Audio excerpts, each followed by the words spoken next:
So, welcome back to the Hangover for season 6, episode 6, dark energy, dark matter, and things that make us feel small. Today, we're here with Mike George and Liz Davison. Welcome to the Hangover. Thank you for having us, Brandon.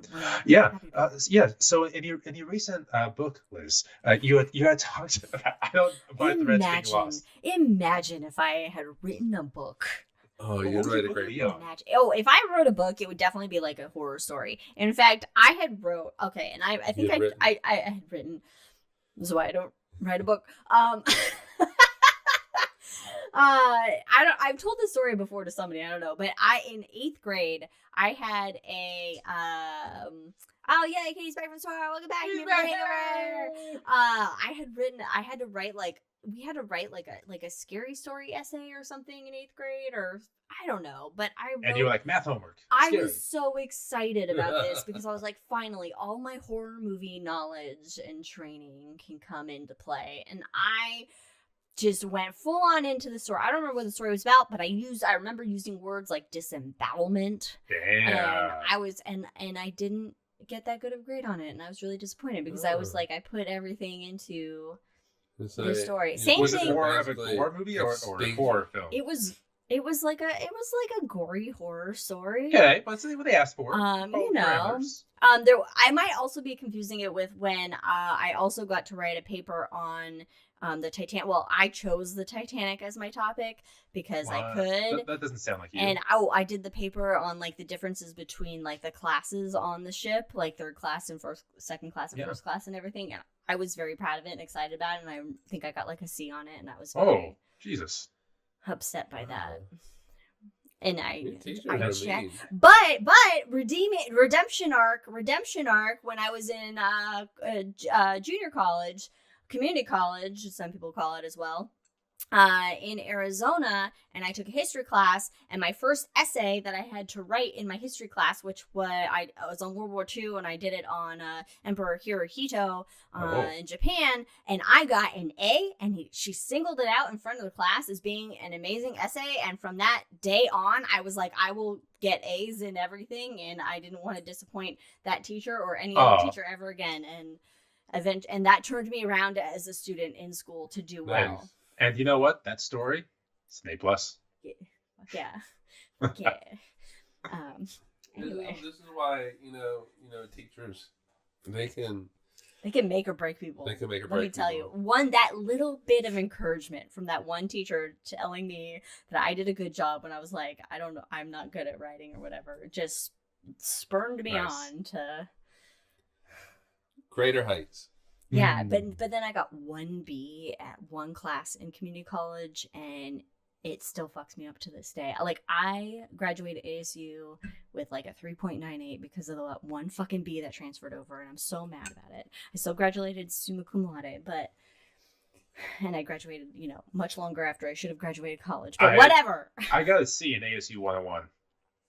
Because you thought, No, because I remember I refused to do the scavenger hunt on the main campus when I'm on the West campus. Like, no, I'm not doing your fucking game. I'm not wasting your entire day to do a scavenger hunt. And so I got a C.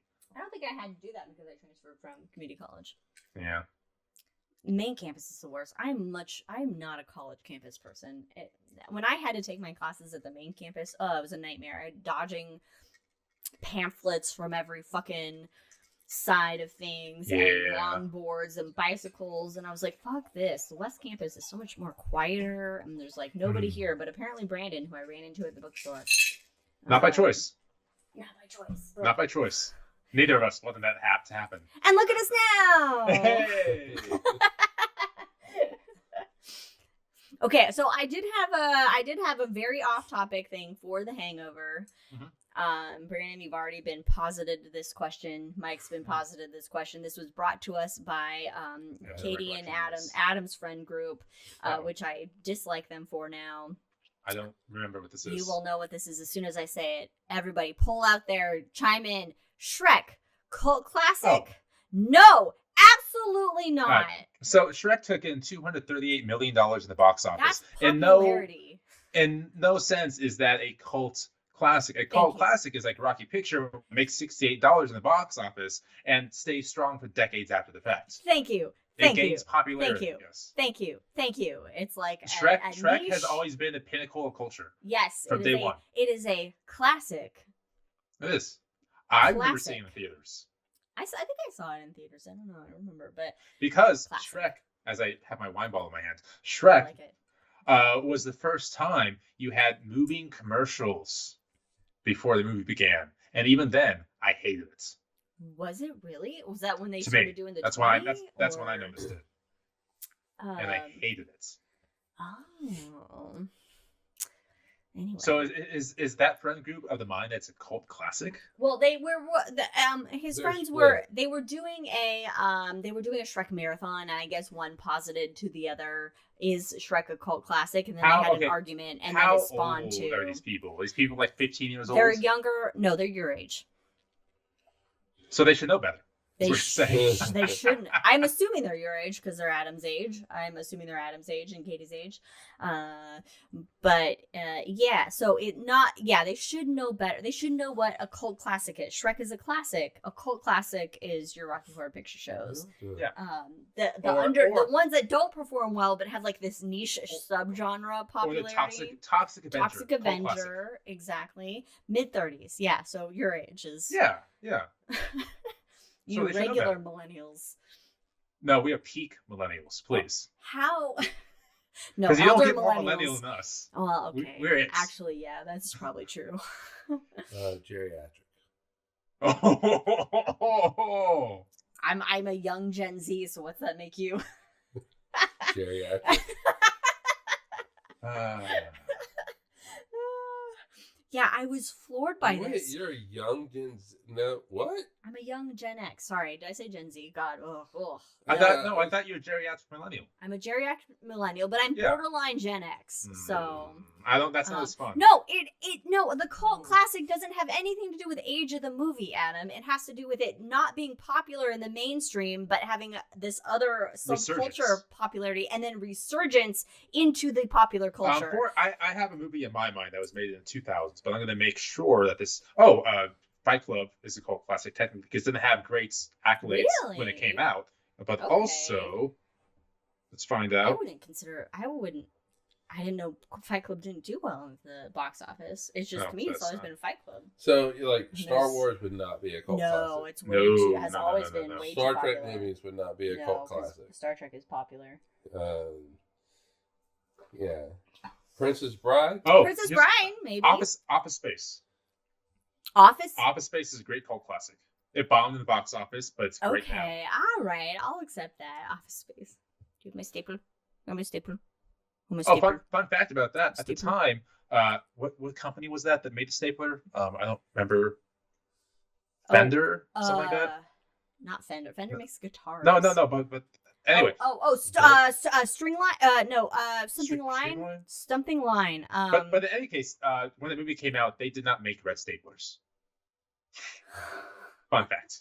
Real interesting.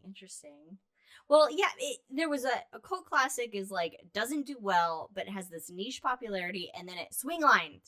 Thank you, Adam. But it comes back in popularity for a short time, and then it goes back into So for example, James Bond movies are not cult films, but chainsaw movies are. Okay. This makes sense. Oh, also, probably Spinal Tap. Yeah, Spinal Tap would be a cult classic. Yeah. Cult classic.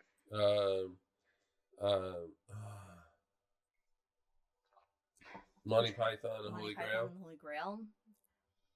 Yeah. I don't know because it's British, so. Yeah. But... Also, Monty Python was huge at the time, so. Yeah, I think Monty Python is just classic legend. I mean, it's Monty Python. There's too much classic gravitas. Legends. It's too much gravitas to Monty Python, I think. But long story short, Shrek is by no stretch of the imagination. Elvira, yeah. A lot of horror type genres are called classics, I guess. Yeah. I'm trying to think of anything that is more recent. Recent. Okay, recent. I would even posit maybe the original Buffy the Vampire Slayer movie could be a cult. I can go with that. Oh, a cult classic for us millennials. Zach Braff, Natalie Portman. Oh, it's right there. Right, it's right there. Natalie Portman. Monty Python and Holy Grail worldwide made $2.8 million. Yeah, they're not. Garden State. Probably. Garden State? What Yes. is See? that? Yeah. It's a cult classic for millennials. Okay. You won't understand as a geriatric millennial. Yeah, I'm too. Swamp Thing. Swamp Thing's just Swamp Thing. Yeah. I don't know. Maybe the thing. I mean, that's a classic horror movie. Like Friday the 13th, and those are classic horror movies. You know. I'm trying to think. Yeah, anyway, Shrek not a cult classic. It's just a classic. It's just Shrek. It has a whole empire built around it. Like Star Wars has a whole empire built around it. I was trying to find a way to tie in cult classics with astronomy. I can't, unless like some cult classic constellations, asterisms out there. I don't know. Would fuck, I just had it in my head.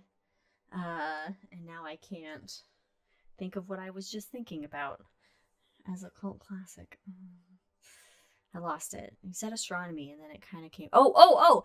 Would Neverending Story be a cult classic? Probably. It did not do well. Ooh, Spaceball. I don't know. I don't think Spaceball is a cult classic. Spaceballs is on the edge there. Because it's a parody. It's a parody, and I think it's always been a popular parody to Star Wars. So I don't know if it would be a cult classic. Okay. A cult classic has a specific like fan base and following, like. Right, but almost into that? Like Galaxy Quest almost. Galaxy Quest did not do well in the box office, but it has a resurgence now decades later. So, yeah, I could see Galaxy Quest maybe being a cult classic. Well, it is kind of. I mean, you said Spaceballs being a parody. But Galaxy Quest is a parody. Yeah, but Spaceballs is like too, I think, popular to be a cult classic. And Galaxy Quest, yes, it is a parody, but at the same time, it's its own thing. But yeah, I mean, it's like it's not a great movie, but it's a great movie. Whoa! When's the last time you watched? When's the last time you watched? Because it's honestly a great Trek movie. No, it's a great movie. I'm saying it's not a great movie, but it's a great movie. Say that again, but slower, and tell me if that makes sense. Like it's not. It's like it's a cheesy, kind of a lower budget movie, but it's a great movie. Like it's a fun movie. Like it's a good movie. It's well done. You don't need to add things in front of it. It's a great movie. You just say it's a great movie. Thank you. But I would say in the mainstream world, it was probably like a crappy movie. Spaceballs made $38 million at the box office. And then real money. Okay. Jack says he went with that because it got its wheels on TV as a cheap movie to license. Spaceballs, the licensing. There's gonna be Spaceballs 2, which I believe I brought up on a previous episode that Josh Gad is in and doing or spearheaded as well. And Mel Brooks is in on it now. I desperately want the title to be Spaceballs 3, The Search for Spaceballs 2. That would be great. That would be good.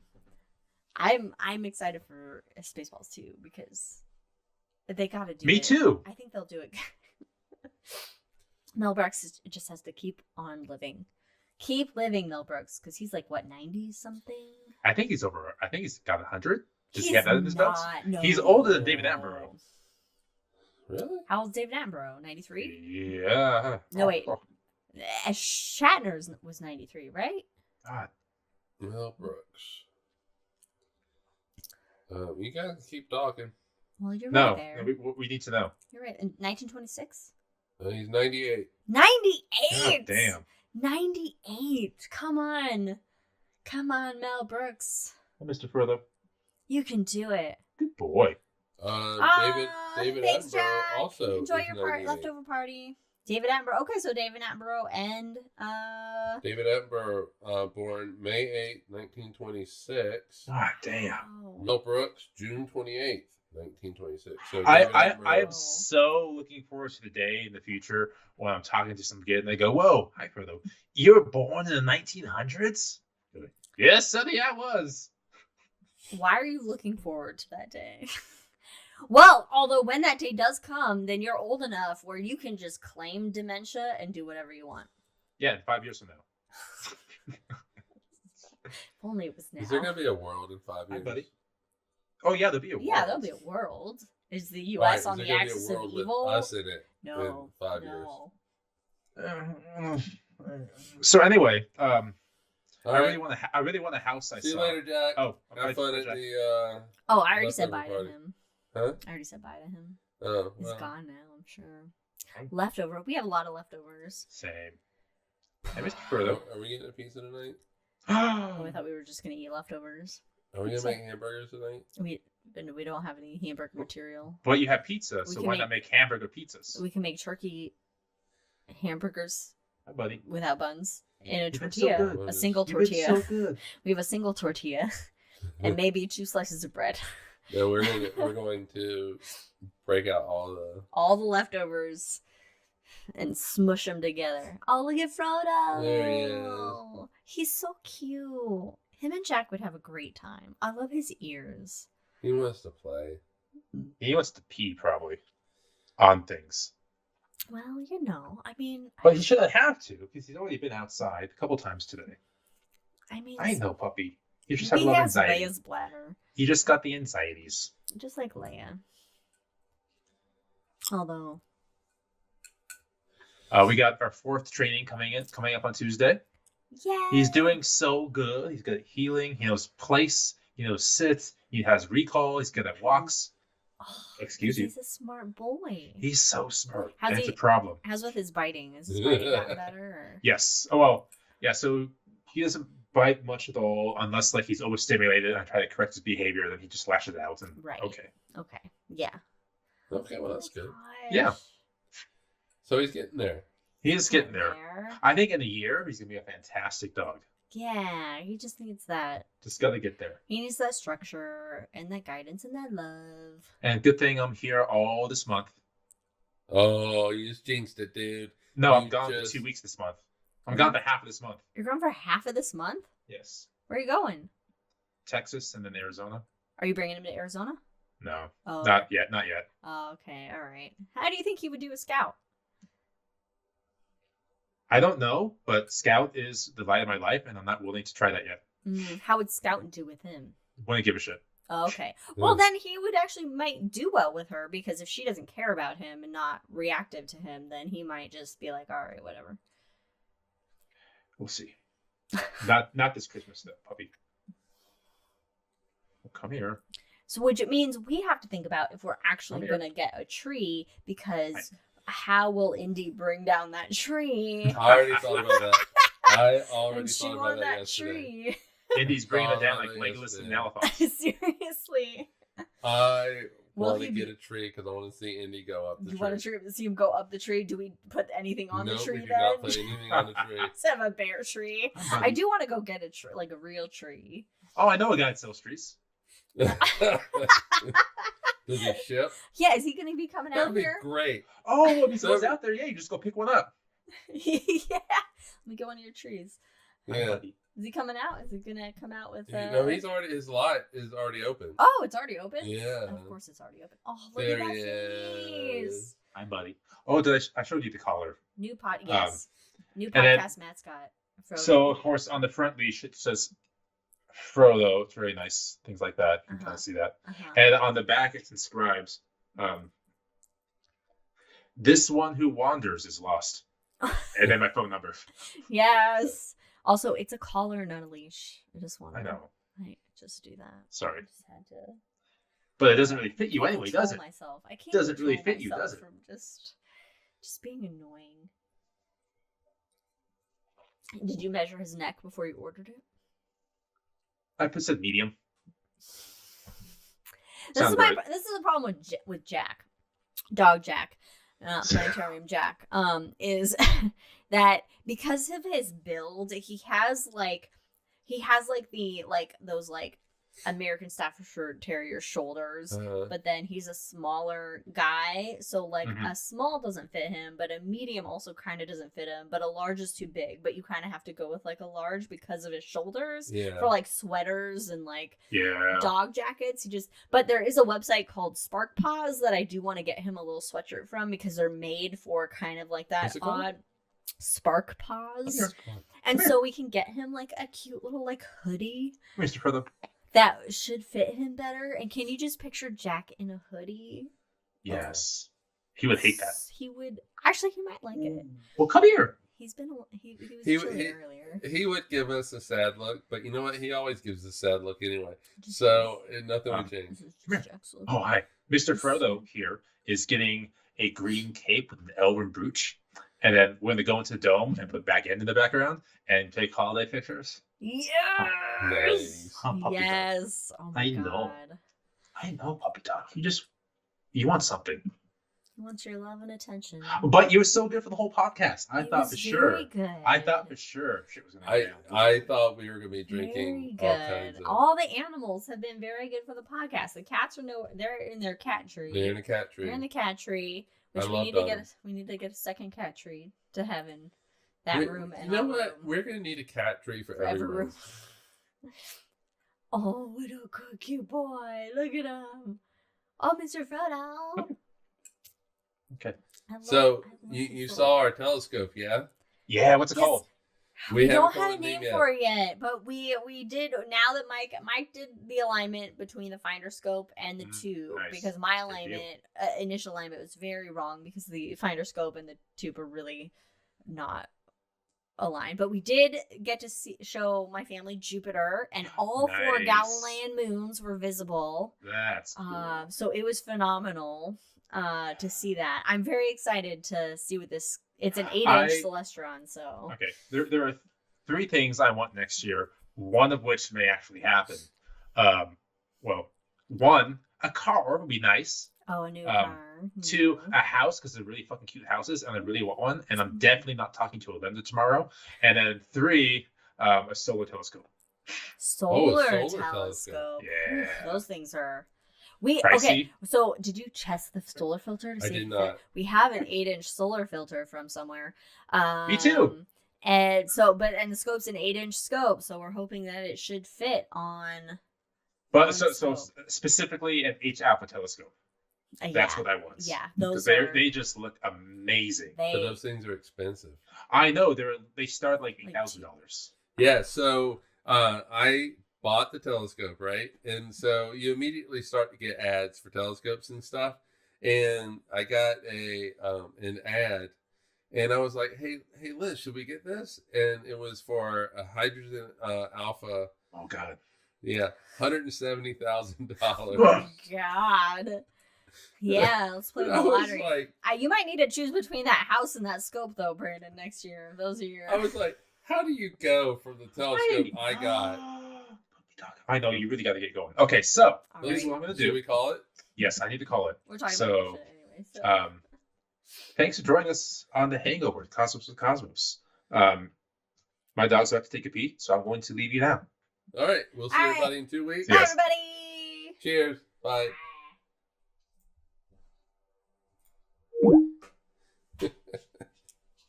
Are we out?